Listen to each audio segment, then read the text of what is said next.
নমস্কার, মিতু রান্নাবান্নায় সবাইকে স্বাগত জানাচ্ছি। আজ আপনাদের আমি খুবই মজার একটি চিতল মাছের মাথা ভুনা তৈরি করে দেখাবো। এটা খেতে এতই মজার হয় যেটা একবার খেলে মনে হয় যেন এভাবে মাছের মাথা রান্না করে খাই।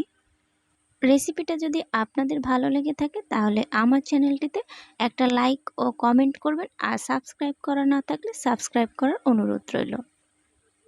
দুটো চিতল মাছের মাথা নিয়েছি, আর একটা মাছের মাথাকে আমি 4টি অংশে ভাগ করে নিয়েছি।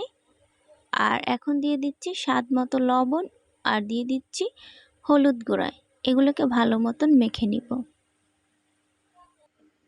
চলে এসেছি মূল রান্নার জন্য। এবার চুলায় একটা প্যান বসিয়ে দিয়ে প্যানটাকে ভালো মতন গরম করে নিব। আর মাছ ভাজির জন্য দিয়ে দিব 4 চামচের মতো সয়াবিন তেল।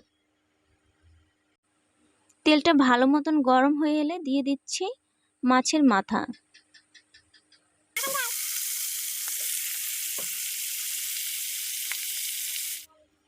এবার মাছের মাথাগুলোকে ভালো মতন ভাজতে থাকবো। ভাজা হয়ে গেছে, এখন মাছগুলোকে একটু উল্টো পাল্টে দিচ্ছি অপর পাশ ভালো মতন ভাজার জন্য।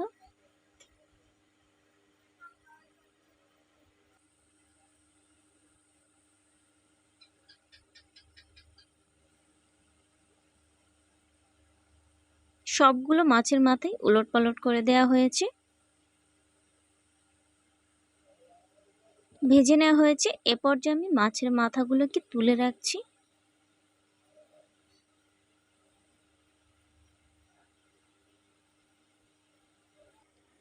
এবার দিয়ে দিচ্ছি 1/4 চামচের মতো গোটা জিরে, আর দিয়েছি একটা তেজপাতা আমি মাঝখান দিয়ে চিড়ে নিয়েছি যাতে সুন্দর একটা ফ্লেভার বের হয়।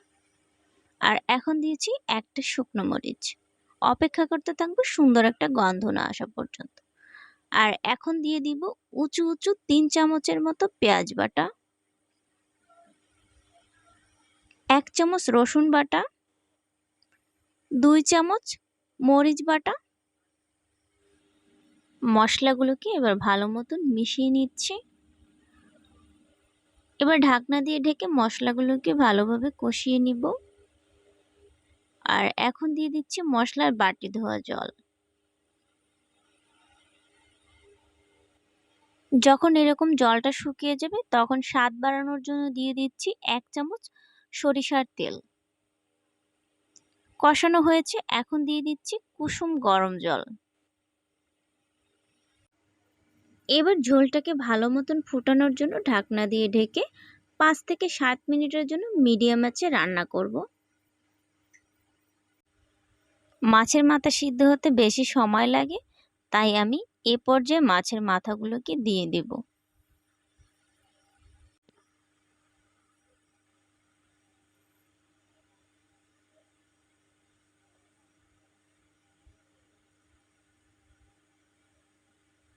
এবার ঢাকনা দিয়ে আরো 3-4 মিনিটের মতো রান্না করে আমি নামিয়ে রাখবো। চুলে একটা ফ্রাই প্যান বসিয়ে দিয়ে দিচ্ছি 2 চামচ গোটা জিরে। কিছুটা ভাজা হলে দিয়ে দিব 2টো এলাচ আর কিছু দারুচিনি। ভেজে নেওয়া হয়েছে, এগুলো নামিয়ে ঠান্ডা করে গুঁড়ো করে নিব। মাছের ঝোল অনেকটা ঘন হয়ে এসেছে, ঠিক এ পর্যায়ে আমি দিয়ে দিচ্ছি জিরে ও গরম মশলা গুঁড়ো। এভাবে জিরে ও গরম মশলা গুঁড়ো দিলে যে এত ভালো লাগে, তৈরি না করে খেলে বিশ্বাসই করবেন না। রেসিপিটি পুরোপুরি তৈরি হয়ে গেছে। গরম গরম পরিবেশন করুন মজার এই রেসিপি। দেখা হবে অন্য কোনো ভিডিওতে।